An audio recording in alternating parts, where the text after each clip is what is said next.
ეს წელი ჯერ კიდევ ნახევარზე არ არის გასული, მაგრამ უკვე ბევრი ამოუხსნელი შემთხვევა მოხდა. მაგალითად, გაუჩინარებული ადამიანები, გაუხსნელი ძარცვები და არქეოლოგიური აღმოჩენები, რომლებიც თითქოს აზრს მოკლებულია. წლის ბოლოსთვის ზოგიერთი ეს საქმე შეიძლება გაიხსნას, მაგრამ ამ ეტაპზე მიმდინარეობს კვლევა, რათა იპოვონ პასუხები, რომლებიც აქამდე მიუცდომელი იყო. 10 ნომერი. 42 წლის აშანტე რუთი, რომელიც ტეხასის შტატის პალესტინიდანაა, 2026 წლის მარტის შემდეგ არც მეგობრებს და არც ოჯახს არ უნახავს და არ მოусმენიათ მისგან.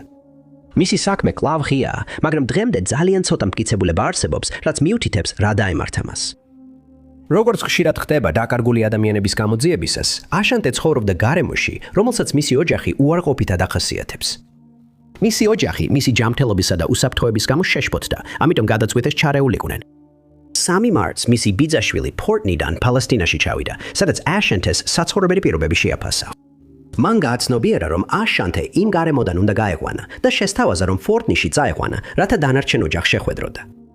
ჯერ კიდევ უცნობია დათანხმდა თუ არა მასთან ერთად წასვლას, რადგან ფორტნიში დაბრუნების გზა ემოციურად დატვირთული და არასტაბილური იყო, რის გამოც ზოგიერთს სჯერა, რომ აშანტეს დარჩენა სურდა და ოჯახის ჩარევამ გააბრაზა, თუმცა ეს მხოლოდ ვარაუდია.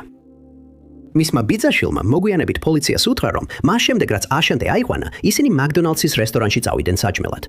და სანამ იქ იყვნენ, აშანტე კარგ განწყობაზე ჩანდა. ისინი ცოტახან საუბრობდნენ და იცინოდნენ, სანამ ისევ გზას გააგრძელებდნენ. ეს ყველაფერი შეიცვალა, როგორც კი ფორტნიში ჩავიდნენ. აღმოჩნდა, რომ აშანტე რაღაცაზე გააბრაზდა და ბინა ისე დატოვა, რომ არ უთქვამს რას აპირებდა. მისმა ბიძაშვილმა მაშინვე პოლიციას დაუკავშირდა, რომლებიც სწრაფად მივიდნენ ადგილზე. მათ შეძლეს მისი ფოვნა და მასთან საუბრის შემდეგ პოლიცია წავიდა, რადგან ვერ აიძულეს ბინაში დაბრუნებულიყო. თუმცა მან მაინც ასე მოიქცა და ბინაში დილის 4:30-ზე მივიდა. ამ დროს ის შენობის სადგომზე შენიშნეს და მოწმეების თქმით შემდეგ ისევ წავიდა. ეს იყო ბოლო შემთხვევა, როცა ის ნახეს და მისი ბიძაშვილი ისევ დაუკავშირდა პოლიციას, როცა ვერ მოახერხა მისი ფოვნა. ამჯერად დაკარგული პირის შესახებ განაცხადი შეიტანეს, მაგრამ მიუხედავად იმისა, რომ მიმდებარე ტერიტორია საფუძვლიანად გაჩხრიკეს, მისი კვალი ვერ იპოვეს. პოლიციამ ეხლა სთხოვა ყველას, ვინც აშანტე ნახა, გამოვიდნენ და აცნობონ, რათა დადგინდეს მისი ბოლო ცნობილი გადაადგილებები, რაც შეიძლება დაეხმაროს მის პოვნაში. მისი ოჯახი იმედს არ გარგავს, რომ საბოლოოდ იპოვიან მას, რადგან მის საქმეში დანაშაულის ნიშნები არ აღმოჩნდა. ამასობაში აშანტეს აღწერა უკვე ხელისაწვდომია. მისი ოჯახის თქმით, მას აქვს ყავისფერი თმა და ყავისფერი თვალები, სიმაღლეში არის 5 ფუტი და 7 ინჩი, ხოლო წონა დაახლოებით 160 ფუნტია. ესვე შესაძლებელია მისი ამოცნობა მარცხენა ხელზე ბეტი ბუპის თათუთი, რომლის ფერიც არის ღია ლურჯი. მას ასევე აქვს 3 სახელის თათუები ფრთებით მარჯვენა ხელზე. როცა იმ დღეს ბინიდან გავიდა, ეცვა წითელი მაისური ამოჭრილებით, შავი ბეწვისპირულიანი ქურთუკი, იასამნისფერი მაგრაცის კაბრის შარვლები და შავი ფეხსაცმელები. მას ჰქონდა წელის ჩანთა და მისი ოჯახი ამბობს, რომ პირადობის მოწმობას შიგნით ინახავდა. ვინც კი ფლობს ინფორმაციას, რაც შეიძლება დაეხმაროს მის პოვნაში, სთხოვენ დაუკავშირდეს კაუფმანის ოლქის კონსტებლის ოფისის მეორე უბანს ნომერზე 469 376 4600 და მიუთითოს სააგენტოს საქმის ნომერი 260 1329. მისი საქმის ნომერია MP 156 235. ნომერი 9. 55 წლის ჯენიფერ მაკკორმიკის ოჯახმა პოლიციას აცნობა, რომ ის შესაძლოა ფსიქიკური ჯანმრთელობის კრიზისში იყოს, რადგან მისთვის უჩვეულოა ოჯახური სახლიდან წასვლა ისე, რომ არავის უთხრას თავისი გეგმების შესახებ. ყველაზე მეტად ჯენიფერის საქმეში ჩართულებს ის ფაქტი აშფოთებთ, რომ მას ოჯახის დახმარება სჭირდება, რადგან მას მაღალი ფუნქციონირების დაუნის სინდრომი აქვს. ეს ნიშნავს, რომ მიუხედავად იმისა, რომ ის ყოველდღიურ საქმეებში კარგად ფუნქციონირებს, შესაძლოა დამოუკიდებლად საკუთარ თავზე ზრუნვა გაუჭირდეს დახმარების გარეშე. ამიტომ გამომძიებლები აცხადებენ, რომ აუცილებელია ჯენიფერი რაც შეიძლება მალე იპოვონ, რათა ის უსაფრთხოდ დააბრუნონ თავის ოჯახში. მიჩიგანის შტატის Alamo Townshipში, West 20 Drive-ის 8000 ბლოკში. მისი ოჯახი ფიქრობს, რომ მან საცხოვრებელი 2026 წლის 13 მაის საღამოს 5:30 საათზე დატოვა და როდესაც სახლში არ დაბრუნდა, ისინი ძალიან შეშფოთდნენ.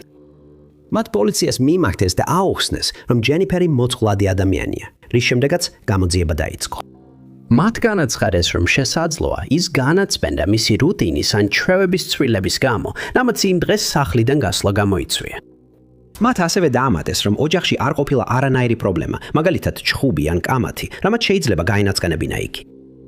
როდესაც ჯენიფერი ახლომდებარე ტერიტორიაზე ვერ იპოვეს, გამომძიებლებმა მიმართეს მიმდებარე საზოგადოებას და სთხოვეს ყურადღებით ყოფილიყვნენ მის მიმართ და შეეტყობინებით მისმინათ მისი დანახვის შემთხვევაში.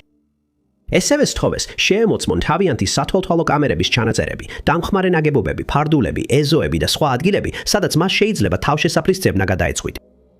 როდესაც მას დააკითხეს, ჯენიფერის ძმამ, რომელთანაც ის ერთ სახლში ცხოვრობს, განაცხადა, რომ სახლიდან დაახლოებით 80 წუთით იყო გასული, რადგან საქმე ჰქონდა მოსაგვარებელი.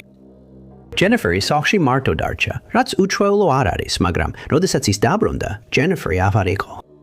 მან დაახლოებით 3 საათის განმავლობაში ეძება, მაგრამ საბოლოოდ გადაწყვიტა პოლიციისთვის მიემართა. ჯენიფერს მობილური ტელეფონი არ აქვს, ესე რომ სამწუხაროდ მისი ამგზით ფონა შეუძლებელია. მისი საკრედიტო ბარათები არ გამოუკანებია მას შემდეგ, რაც გაუჩინარდა, რაც კიდევ უფრო ზრდის შეშფოთებას მისი მდგომარეობის გამო, რადგან მოსალოდნელი იყო, რომ ის რომელიმე ეტაპზე გადაიხდიდა საკვებს ან საცხოვრებელს. როდესაც მისი გაუჩინარების ამბავი გავრცელდა, ადგილობრივი საზოგადოება შეიკრიბა და ორგანიზება გაუკეთა საძიებო ოპერაციას, რომელიც ჩატარდა მიუხედავად ძლიერი წვიმისა, რომელიც ამ რეგიონს დაატყდა. ათეულობით აკრი გაჩხრიკეს, მაგრამ ჯენიფერის კვალი ან მისი ადგილსამყოფელის რაიმე მინიშნება ვერ აღმოაჩინეს. ასევე გამოითქვა ვარაუდი, რომ მან უბრალოდ გადაწყვეტა სასეირნოდ გასვლა და შემდეგ დაიბნა ან დეზორიენტირდა, რის გამოც ვეღარ შეძლო სახლში დაბრუნება. მის საქმეში დანაშაულის ნიშნები არ არსებობს, ხოლო მისი ოჯახი პირობას დებს, რომ ძიებას არ შეწყვეტს, სანამ რაიმე პასუხს არ იპოვიან. ჯენიფერი აღწერილია როგორც ავის ფერტმიანი და ცის ფერტვალება. მისი სიმაღლეა 4 ფუტი და 8 ინჩი, ხოლო წონა 150 ფუნტი. ბოლო დროს ის ნახეს წითელი ღილებიანი სვიდერით, შავი შარვით და შავი ჩეკმებით. მისმა ძმამ დაამატა, რომ მან თან წაიღო შავი ჩანთა, ასევე მინი მაუსის ან მიკი მაუსის რბილი სათამაშო. თუ თქვენ ან ვინმეს ვისაც იცნობთ, გაქვთ რაიმე ინფორმაცია იმის შესახებ, თუ სად შეიძლება იყოს ჯენიფერი, გთხოვთ დაუკავშირდეთ Kalamazoo Dispatch სამსახურს, ნომერზე 289 488 8911 ნომერი 8. არ არის იშვიათი, რომ დაკარგული ადამიანის მანქანა ცარიელი იპოვონ მას შემდეგ, რაც ის დაკარგულად გამოცხადდა. მაგრამ ზოგ შემთხვევაში მანქანის აღმოჩენა კიდევ უფრო მეტ შეშფოთებას იწვევს და კიდევ უფრო მეტ კითხვას აჩენს იმის შესახებ, თუ რა შეიძლებოდა მომხდარიყო მათთან. ზუსტად ეს მოხდა 38 წლის ლი ბერნარდ ლონგმაიერ ჯუნიორის გაუჩინარების შემთხვევაში, რომელიც მუსკეგონიდან მიჩიგანიდანაა და რომელიც 2026 წლის თებერვლიდან აღარავის უნახავს. 28 თებერვალს ლი გარკვეული დრო გაატარა თავისი შეყვარებულის სახლში, მუსკეგონში, რაც არის ის ბოლო ადგილი, სადაც ის ნახეს. მისი შეყვარებული იტყვის, რომ როცა მან წასვლა გადაწყვიტა, ჩაჯდა თავის ჯიპში და თქვა, რომ ბებიასთან აპირებდა წასვლას. ჯერ კიდევ უცნობია რა დაემართა ლის მას შემდეგ, რაც იმ საღამოს წავიდა. ის ბებიასთან არასდროს მისულა და მას შემდეგ არც მეგობრებთან და არც ოჯახთან არ დაუკავშირებია. შემდეგ რაც მოხდა, გამომძიებლები და მისი ოჯახი ძალიან შეშფოთებულები დატოვა. ასევე იყო ვარაუდები, რომ მისი გაუჩინარება დანაშაულებრივი ქმედების შედეგია, მაგრამ ეს დადასტურებული არ არის. მომდევნო დღეს 1 მარტს დაახლოებით 11 საათზე საღამოს ლის ჯიპი პეკის ქუჩასა და East Norton Avenue-სთან ახლოს იპოვეს და დადგინდა, რომ ვიღაცამ მას განზრახ წაუგიდა ცეცხლი. როგორც კი ეს შემაშფოთებელი აღმოჩენა გაკეთდა, მინდებარე ტერიტორია საფუძვლიანად გაჩხრიკეს, მაგრამ ლის კვალი ვერ იპოვეს და იქ არ იყო არანაირი მინიშნება, თუ სად შეიძლებოდა წასულიყო იგი. როდესაც კითხეს, შეიძლებოდა თუ არა მას თავისინებით წასულიყო, მისმა ოჯახმა განაცხადა, რომ ამას არასდროს გააკეთებდა, რადგან მისთვის ახლახან შეეძინა ბავშვი და ის არასდროს მიატოვებდა საკუთარ შვილს. მათ დაამატეს, რომ ლის არ გამოუვლენია არანაირი აღელვების, გაბრაზების ან უჩვეულო ქცევის ნიშნები გაუჩინარებამდე და ისინი ისეთივე დაბნეულები დარჩნენ მისი გაუჩინარებით, როგორც პოლიცია. ტერიტორიის საჰაერო ძევნისთვის დრონები გამოიყენეს და მოხალისეები პოლიციას შეუერთდნენ იმ იმედით, რომ ლის კვალს მიაგნებდნენ, მაგრამ მისი ადგილსამყოფელი შესახებ სხვა კვალი აღარ აღმოჩნდა. მისი სოციალური მედიის ანგარიშებზე გაუჩინარების დღიდან აქტივობა აღარ დაფიქსირებულა და ის არ გამოცხადდა DoorDash-ის მძღოლად პირველ ცვლაზე, როგორც იყო ნავარაუდევი.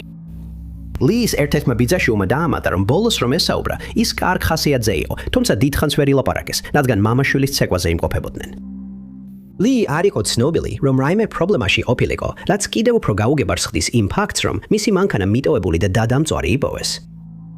პოლიციამ სთხოვა მიმდებარე საზოგადოებას, რომ თუ სადმე ნახეს ლი, ან აქვთ რაიმე ინფორმაცია მის საქმესთან დაკავშირებით, აუცილებლად აცნობონ მათ. ამ დროისთვის ესეთი ინფორმაცია მიღებული არ არის, თუმცა იმედი ჯერ კიდევ დიდია, რომ ის იპოვება. ლი აღწერილია როგორც შავთმიანი და ქავის ფერტვალება. მისი სიმაღლეა 5 ფუტი და 10 ინჩი, ხოლო წონა 230 ფუნტი.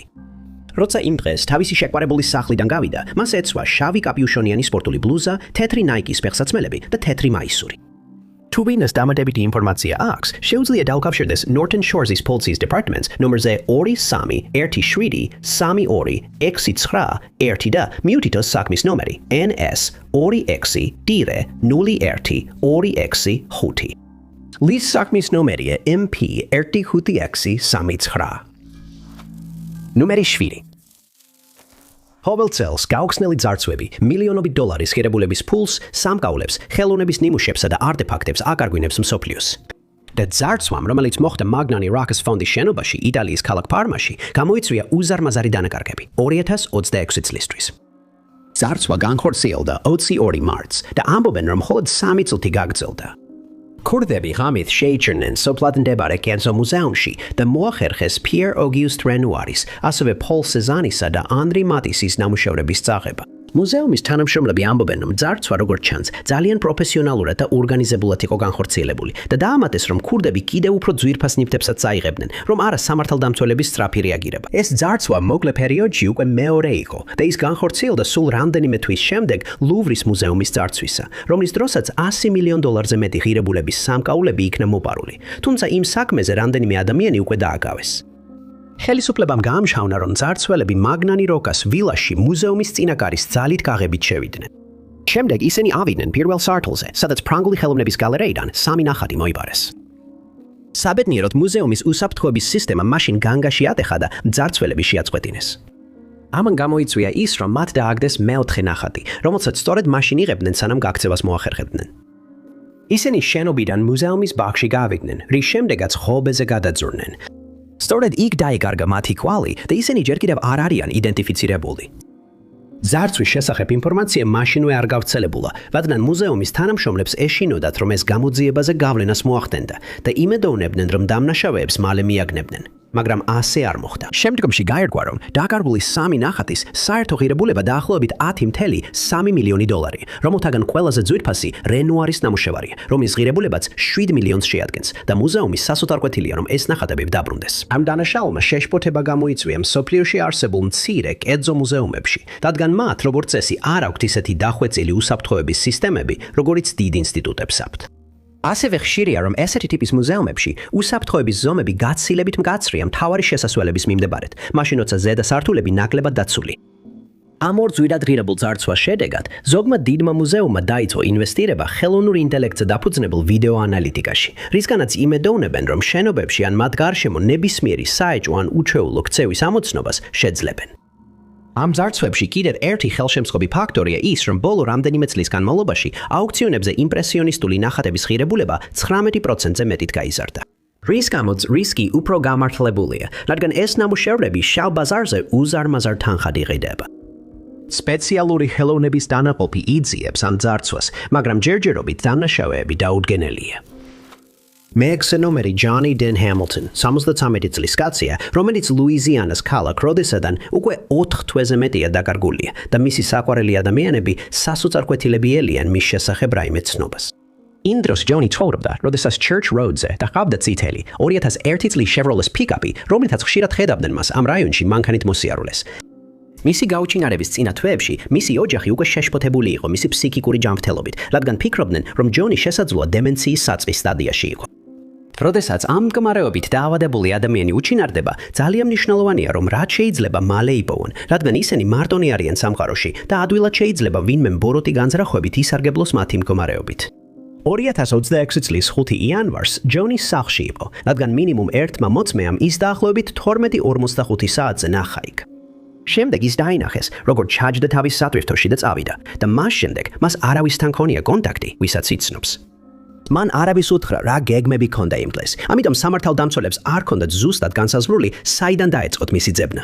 მისმა ოჯახმა პოლიციას აცნობა მისი სამედიცინო მდგომარეობის შესახებ, როდესაც დაკარგული შესახებ განცხადებას სწერდნენ, მაგრამ ჯერ კიდევ გაურკვეველია, სჭირდება თუ არა მას ყოველდღიურად რაიმე კონკრეტული მედიკამენტის მიღება.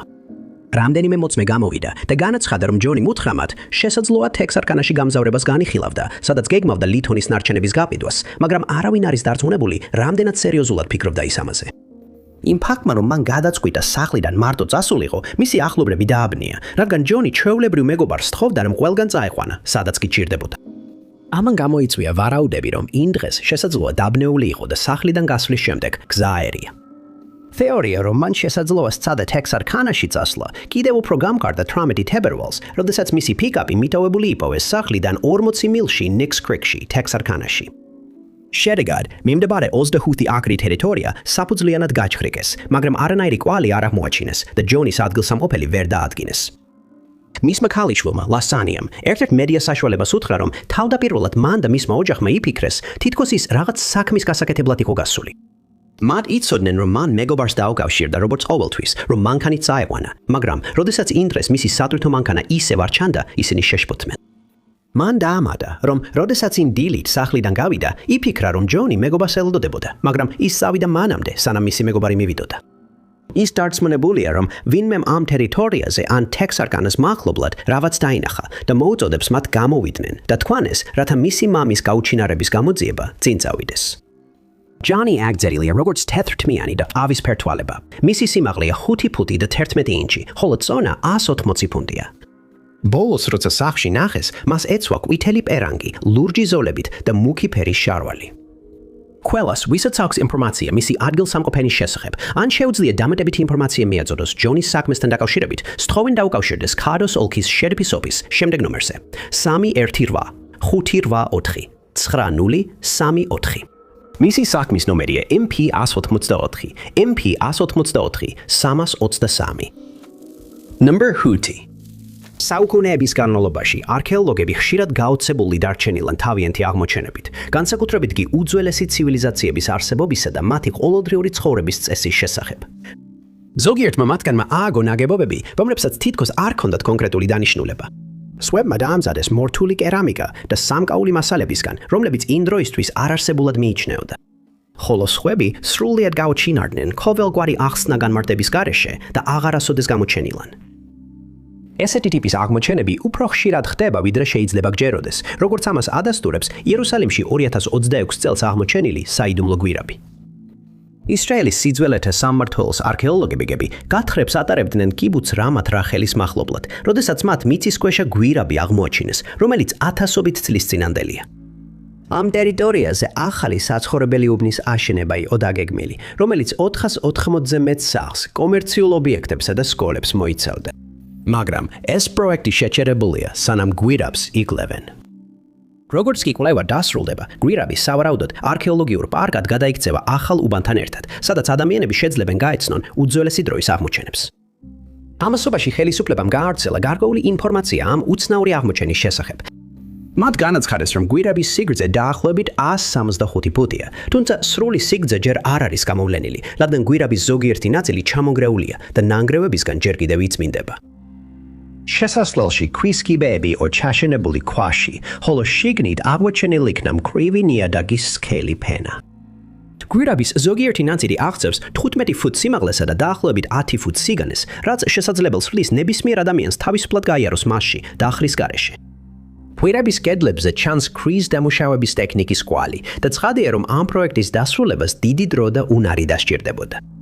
ეს არის საინტერესო აღმოჩენა, რომელიც ბევრად უფრო მეტ კვლევას საჭიროებს, რადგან ექსპერტებს არ აქვთ წარმოდგენა, რისთვის გამოიყენებოდა გვირაბი, ან ვინ ააშენა იგი. მიუთითებენ, რომ იგი შესაძლოა გამოიყენებოდა როგორც მიწისქვეშა წყლის სისტემა, რომელიც მიწისქვეშა წყაროსთან მისვლას უზრუნველყოფდა, მაგრამ რადგან არანაირი ზომები არ იყო მიღებული, რომ წყალი გვირაბის კედლებში არ ჩაესლო, ეს ვერსია ნაკლებად სავარაუდოა.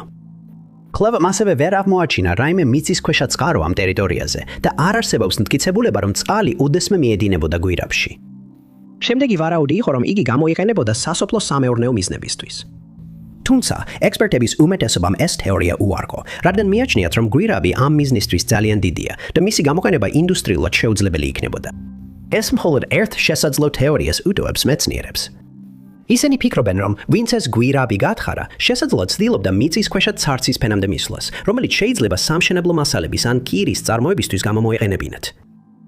ამ დროისთვის არქეოლოგიური სამყარო მოუთმენლად ელის გვირაბის შესახებ მეტი ინფორმაციის მიღებას.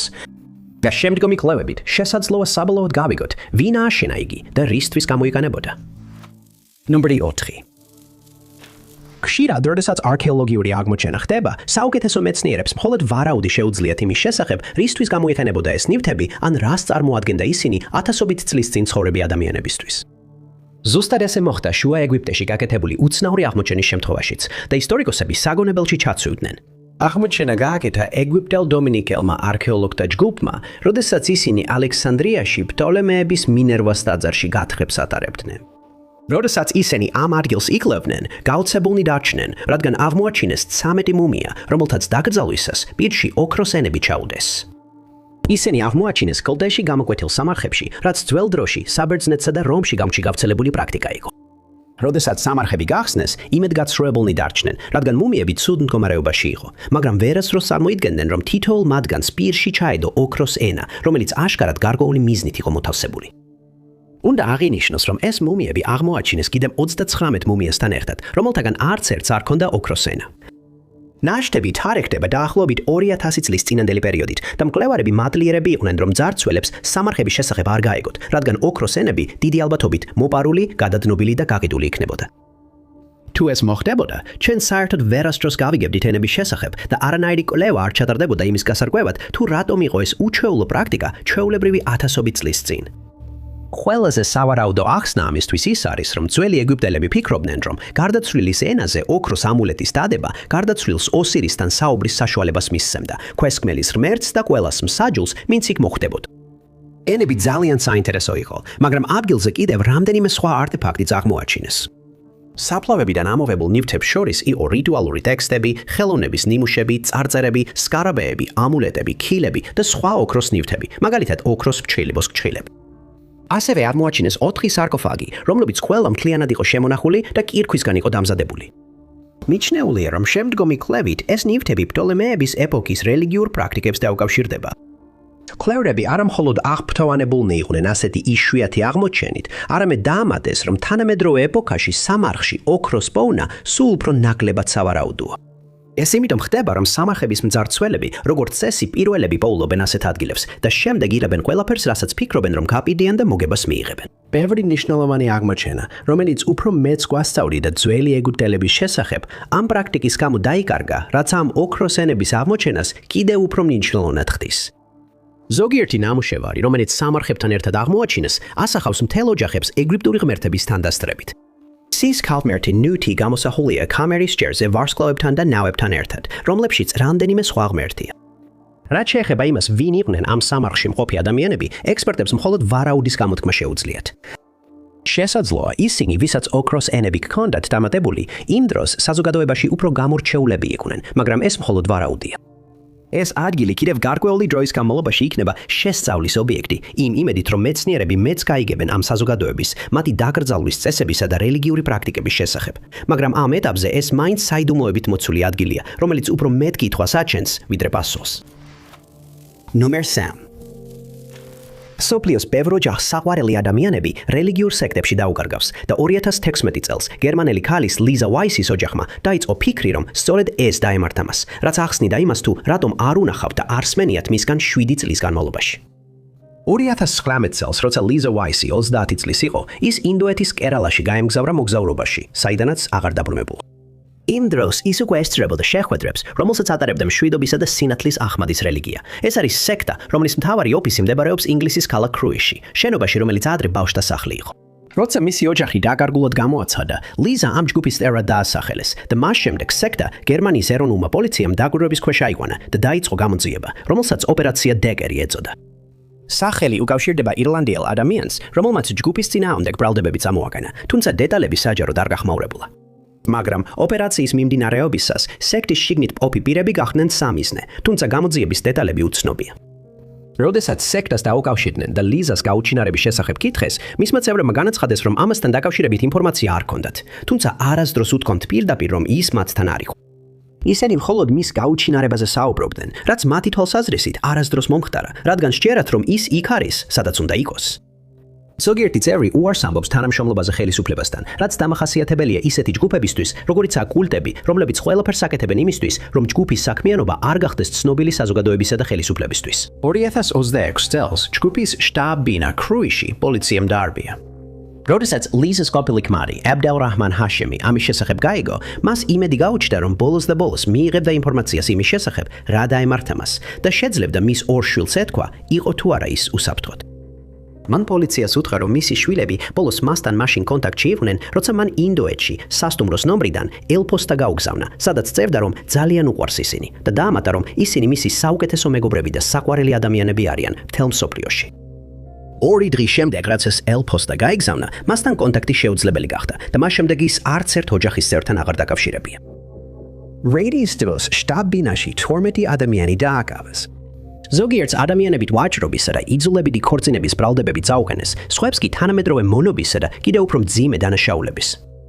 ყველა მათგანი გირაოს საფუძველზე გაათავისუფლეს, ხოლო შემდგომი გამოძიება გადაწყვეტს დააკავებენ თუ არა კიდევ სხვა წევრებს და წაუყენებენ ბრალდებებს. აბდელრაჰმანი იმედოვნებს, რომ ეს გამოძიებები ლიზას გაუჩინარების შესახებ გარკვეულ პასუხებს მოიტანს, რადგან ჯერ კიდევ გაურკვეველია, იმყოფებოდა თუ არა ის ადგილზე, როდესაც რეიდი ჩატარდა. აბდელრაჰმანმა დაამატა, რომ 2018 წელს ლიზას სურდა დაეტოვებინა სექტა და ახალი ცხოვრება დაეწყო გერმანიაში. მათ ზოგადად განიხილეს იმავე ქვეყანაში გადასვლა, რათა შვილების მეურვეობა გაეზიარებინათ. მაგრამ შემდეგ ის ინდოეთში გაუჩინარდა. მისი ელფოსტა დეაქტივირდა და მას შემდეგ აღარავის გაუგონია მის შესახებ, მისი ტელეფონიც გამორთულია. ფული, რომელიც მეგობარმა მას გადაუგზავნა, არასდროს გამოუყენებია და მისი საბანკო ანგარიშები 7 წელია ხელუხლებელია. ზოგიერთი ადამიანი ვარაუდობს, რომ ის სექტამ ძალით შეიკავა, მაგრამ ამ თეორიის დამტკიცების საშუალება არ არსებობს, ამიტომ მისი ოჯახი ამჯობინებს იმედის შენარჩუნებას, რომ ის იპოვიან და თავის შვილებთან სახლში დააბრუნებენ. ნომერ 2.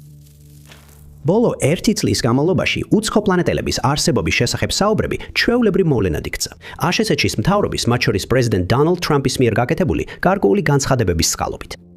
ამან ბევრ ადამიანს დააჯერებინა, რომ ისინი მართლაც არსებობენ და უკვე დიდი ხანია, რაც დედამიწას სტუმრობენ. ამასობაში ცაში უცნაური ნათებების ამსახველი ვიდეოების უწყვეტი ნაკადი შეწყვეტილა, რაც კიდევ უფრო აძლიერებს ამ უკვე დაძაბულ დებატებს. მთავრობამ ამ თემაზე ათასობით დოკუმენტი გამოაქვეყნა და ეს ინფორმაცია ხშირად თან ახლავს სამხედროების მიერ გადაღებულ ვიდეოებს, რომლებიც გაოცებულნი დარჩნენ ამ უცნაური ობიექტებით და მათი თითქოს და შეუძლებელი მანევრირებით. ერთმა კონკრეტულმა ვიდეო, რომელიც 2026 წელს საჯაროდ გავრცელდა, ინტერნეტში დიდი აჟიოტაჟი გამოიწვია, ძირითადად იმიტომ, რომ ამ ობიექტის ფორმა ძალიან უჩვეულოა წარსულში გაკეთებულ მსგავს მოხსენებებთან შედარებით. ვიდეო მასალა აშშ-ის სამხედრო პლატფორმიდან ინფრაწითელი კამერით არის გადაღებული. ვიდეო იმდენად უცნაური იყო, რომ ის მაშინვე გადაიგზავნა ყველა სფეროს ანომალიების მოგვარების ოფისში, სადაც მას დამატებით შეისწავლეს, თუმცა ჯერ არანაირი ახსნა არ არსებობს. ვიდეო მასალა სულ 1 წუთი და 46 წამი ჩრდილდება და მასზე ჩანს კონტრასტული უბანი, რომელიც 8 პუნქტიანი ვარსკვლავის ფორმას იღებს.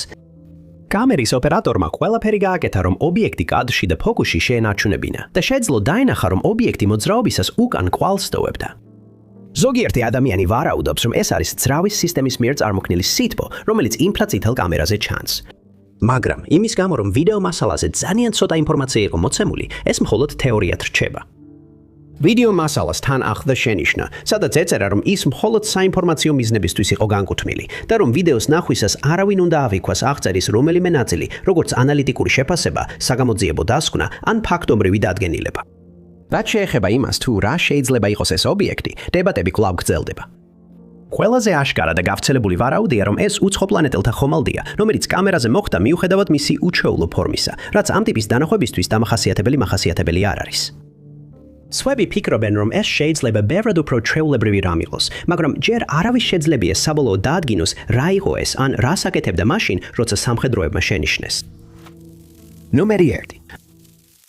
გამოძიებაში გარკვეული პროგრესი მიღწეულია 26 წლის თამარა დონჰილის გაუჩინარების საქმეზე, რომელსაც ოჯახში დაუნც ეძახდნენ და რომელიც 2026 წელს Ocean Shores-ში, ვაშინგტონში გაუჩინარდა, თუმცა მისი პოვნა ჯერ კიდევ ვერ მოხერხდა. 2026 წლის მარტში დაუნი ხდებოდა Kendrick Bruce, რომელთანაც ის ინთვის 3 რიცხვში ნახეს. მაგრამ მეორე დღეს ოჯახის თქმით, მან გადაწყვიტა ურთიერთობის დასრულება და ამის შემდეგ საეჭვოდ გაუჩინარდა. რადგან მისთვის სრულიად არადამახასიათებელია ოჯახთან და ერთადერთ შვილთან კონტაქტის გარეშე დარჩენა, ისინი მალევე შეშფოთდნენ მისი გაუჩინარებით და პოლიციას მიმართეს, რომ დაეფიქსირებინათ მისი სახლში არ დაბრუნება, როგორც იყო მოსალოდნელი. გამოძიების პროცესში მისი სატელეფონო ჩანაწერები შემოწმდა და აღმოჩნდა, რომ მისი ტელეფონი ბოლოს აქტიური იყო Northwest Track Wildlife Park-ის მახლობლად, რომელიც დაახლოებით 24 მილის დაშორებითაა იმ ადგილიდან, სადაც ის ბოლოს Ocean Shore-ში ნახეს. Danis ოჯახი ძალიან შეშფოთებული იყო და განიხილავდა ყველა შესაძლო ვარიანტს, რამაც შეიძლება მისი გაუჩინარება გამოიწვია. და 28 მარტს მათი შიში კიდევ უფრო გამძაფრდა, როდესაც მისი ანგარიშიდან $150 გადარიცხვა განხორციელდა Cash App-ით Kendricksისთვის. ძებნა ჩატარდა იმ ადგილებში, სადაც ის ჩვეულებრივ ატარებს დროს, მაგრამ დონის კვალი ვერ აღმოაჩინეს და არც არავის შეუნიშნავს იგი. Холод რამდენიმე დღის შემდეგ იპოვეს მისი მანქანა მიტოვებული სახლიდან ერთი ბლოკის მოშორებით და საფუძვლიანად გაჩხრიკეს. შიგნით გამომძიებლებმა იპოვეს მისი სადებედო ბარათები და შემაშფოთებელი იყო ის, რომ მისი შვილის ფოტო დახეული იყო. ნაღდი ფულის აპლიკაციით გადახდის სვალობით, პოლიციამ დაიწყო ეჭვობა, რომ Kendrick შეიძლება ხელი ჰქონდა მის გაუჩინარებაში და გაცემული იქნა ჩხრეკის ორდერი. მისი ჯიპი გაჩქრიკა K19-მა და ძაღლებმა მიანიშნეს, რომ რაღაც მოხდა მანქანის უკანა სავარძელზე, უკანა კართან და ბარგის განყოფილებაში. შემდეგ მისი სახლი გაჩქრიკეს, მათ შორის მისი ელექტრონული მოწყობილობები და ამან კიდევ უფრო გაზარდა შეშფოთების მიზეზები. მის ინტერნეტ საძიებო ისტორიაში იყო ისეთი კითხვები, როგორიცაა, როგორ დაადუმო ადამიანი, რამდენ ხანში იხწნება ნეშტი და როგორ ამოიღო ბიოლოგიური მასალა ხალიჩიდან. მან ასევე ჩაატარა კვლევა გვამის გაშეშებაზე, რამაც გამომძიებლებს დააჯერებინა, რომ ის ცდილობდა სერიოზული დანაშაულის დაფარვას. შემდეგი ნაბიჯი იყო დონის ბინის ჩხრეკა, რათა ეპოვათ რაიმე კვალი იმისა, რაც შეიძლება მასთან მომხდარიყო. ჩატარდა ჩხრეკის ორდერი და ბინაში გამომძიებლებმა აღმოაჩინეს რამდენიმე ადგილი, სადაც როგორც ჩანს ბიოლოგიური მასალა იყო. Kendrick-ი მაშინვე დააკავეს და დონის გაუჩინარებაში დასდეს ბრალი, თუმცა მან არ გაამშქავნა პასუხისმგებელია თუ არა, ან სად შეიძლება იყოს იგი. ამჟამად ის $2 მილიონ გირაოზე დაკავებულია და მხოლოდ დრო გვიჩვენებს წაუყენებენ თუ არა მას დამატებით ბრალდებებს გამოძიების მიმდინარეობისას. დონის მეზობელმა განაცხადა, რომ მას უკვე ერთი თვეზე მეტია არც უნახავს და არც გაუგონია მისი ამბავი. მისმა მეგობრებმა დაამატეს, რომ დონისა და Kendrick-ის ურთიერთობა დაძაბული იყო და Kendrick იმას ფიზიკურად ძალადობდა. მათ ასევე დაადანაშაულეს ის ტექსტური შეტყობინებების გაგზავნაში, სადაც Kendrick-ი თავს დონად ასავებდა და აღნიშნეს, რომ მისი მანქანა უჩვეულოდ სუფთა იყო იმ დროს, როცა დონმა გაუჩინარების შემდეგ პირველად ნახეს. Kendrick-ის სასამართლოში უნდა გამოცხადდეს 10 ივნისს, თუმცა ამ დროისთვის გამოძიება გრძელდება. თუ ვინმე შეუძლია დამატებითი ინფორმაცია მიაწოდოს ამ საქმეს, უნდა დაუკავშირდეს Tacoma-ს პოლიციის დეპარტამენტს ნომერზე 253 287 455 და მიუთითოს საქმის ნომერი 2006-9-106-84. ან პირდაპირ ესაუბროს Detective Randy Frisbee-ს Tacoma-ს პოლიციის დეპარტამენტიდან ნომერზე 253 581 5950. დიდი მადლობა ყურებისთვის. თუ მოგეწონათ ეს ვიდეო, აუცილებლად დააწექით მოწონების ხილაკს. ასევე, არ დაგავიწყდეთ გამოიწეროთ არხი და დააწვეთ შეტყობინების ზარს, რომ არ გამოგჩეთ ჩვენი მომავალი ვიდეოები. მე ვარ Top 5 Announce და შემდეგ ვიდეოში ისევ შეგხვდებით.